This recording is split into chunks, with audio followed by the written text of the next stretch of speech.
ما وی د پیغمبر هر شی معجزه دا خو د ویښې خبره ده. تاسو ته نن د خوب خبره کوم. سعد الدین تفتزاني یو نومې کس یو طالب و، وی دې دومره کون ذهن و چې طالبانو به ورپورې خنداګانې کولې، څه ورته یادېده نه سبق. اخره کې ډېر تنګ شه، کتاب ته ناست تنګ شوي خو نه یې تاسو که نه وایي که تنګ شوي چې بند کړم. به دا یو واقع کوم صرف د نبي علیه السلام د معجزې په طور باندې چې ګورې موږ ته خوب کې هم ښکاره کېږي چې عشقي انسان کې.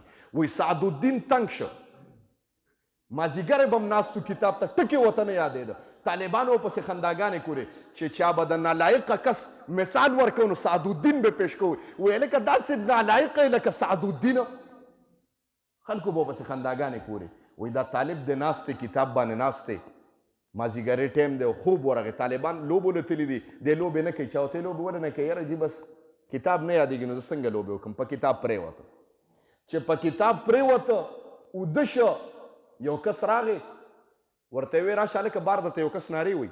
هغې موږ ته ځان له کتاب نه یادېږي. وایي ته ما پېژنې چې څوک یم؟ وایي نه. وایي زما نوم ابوبکر صدیق دی رضی الله تعالی عنه. او بار چې درته څوک اواز کوي د دواړو جهانو سردار د نبی علیه السلام مبارک یادوي. د چې دا ولیده سعد الدین وی کتاب مې پرېښود، د خپې له خپې مې منډې والې. ما وی اواز چا کړی دی؟ چې مې منډه کړه.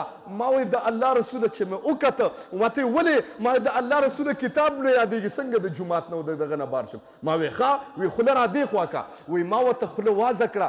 نبی علیه صلات وسلام مبارک راله په خوله کې لاړې واچولې. وی چې خوله کې لاړې واچولې سار درس کې کېناستم. وی استاد مسله وی ما ورته استاد جي غلطه دې کړه. بیا استاد جي مسله ما وی استاد جي بیا تېروتې.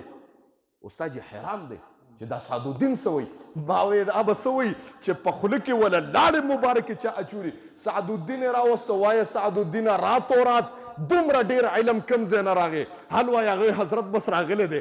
ګیرې که طالبانو ګیر که وایه سعد الدینه هغې وی علم به څنګه نه راځي؟ زما په خوله کې آقای نامدار محمد مصطفی صلی الله علیه وسلم مبارک خپلې لاړې اچولي دي. د هغه بیا بلا کتابونه ولیکل زما محترمو داسې. او هغه کتابونه په درس نظامي کې علماو ته پړاویږي. عالم چې عالم کېږي او د سعد الدین تفتزاني کتابونه نه ویلې پټکې ورته نه پسرېږي.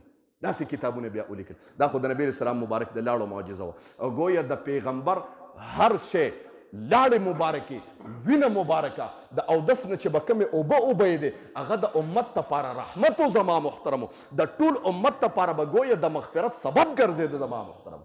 خو موږ د نبي علیه السلام د ذات نه ځان نه خبرو. دا خو